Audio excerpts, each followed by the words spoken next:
Hi everyone!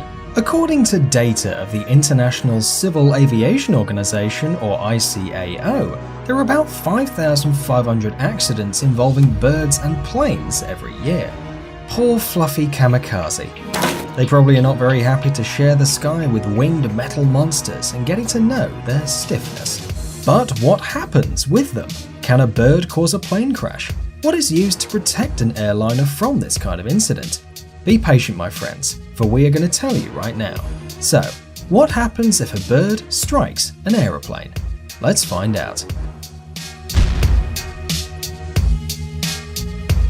Most accidents happen during takeoff or landing, and that's quite clear. Birds do not like getting too close to outer space. They're more fond of flying under the clouds. 75% of all the crashes happen at an altitude of up to 1,000 feet. 20% at an altitude between 1,000 to 5,000 feet, and only 5% at an altitude beyond 5,000 feet. Also, birds do not strike the cockpit very often. This only happens in 12% of the cases. In 45% of cases, they get trapped in the engine. While designing the engines, developers obviously consider the possibility of a crash, but there's a point when even the best of mechanisms stop working.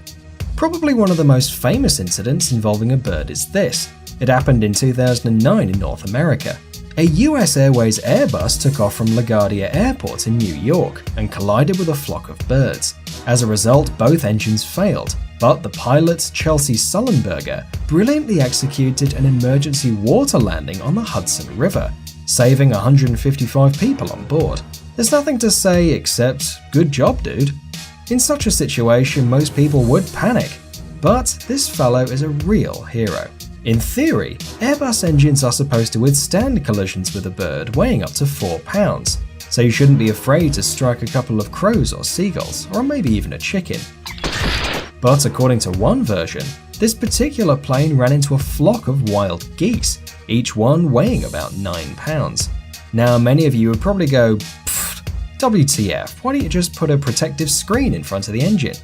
Well, actually the answer is that it's not possible. The problem is it would block air inflow to the engine, and it would have to be really solid, because if it doesn't withstand the stroke, not only bird parts, but pieces of metal would get into the engine, and it would fail. Here are the calculations. At a pace of 200 miles per hour, a plane and a seagull would collide with a force of 7,000 pounds. Now, if the bird weighs the same and the plane flies 1.2 miles higher at a pace of 430 miles per hour, the strike would be 3 times heavier than a hit from a 30mm caliber projectile. It's very dangerous as well when birds get not in the engine, but in the spinners. That happened to a plane in December 2004. A jetliner had to perform an emergency landing in Mumbai. After landing, the passengers could see the 5-foot dent under the cockpit, and also the breach and cracks all around the nose. So, talking about modern engines, the two that are currently used, this is what we have. If a bird gets into the engine,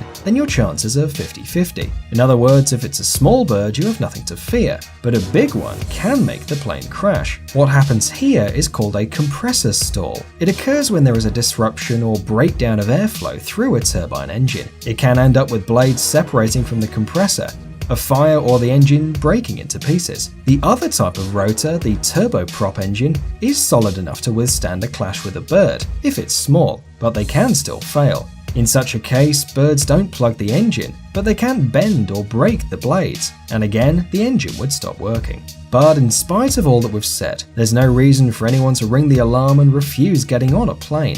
The engineers are really precautious, so even if one engine fails, the plane can still carry on using the other engines until it lands somewhere safely. There's almost no chance for all the engines to fail at the same time. Besides, it's worth noting that practically all the airports in the world are fitted out with special systems that keep the feathered guests away. Sometimes they use bioacoustic installations, reproducing sounds which frighten the birds. Other times they use harmless but very noisy pyrotechnics, and the most eccentric ones use hawks and falcons to scare out the birds. We wish you safe flights, and hopefully your biggest trouble on board would be passengers with crying babies, and not harakiri birds, although who knows which is worse. Thanks for watching. Please like and share the video in social networks, and we'll be right back to you as fast as we can.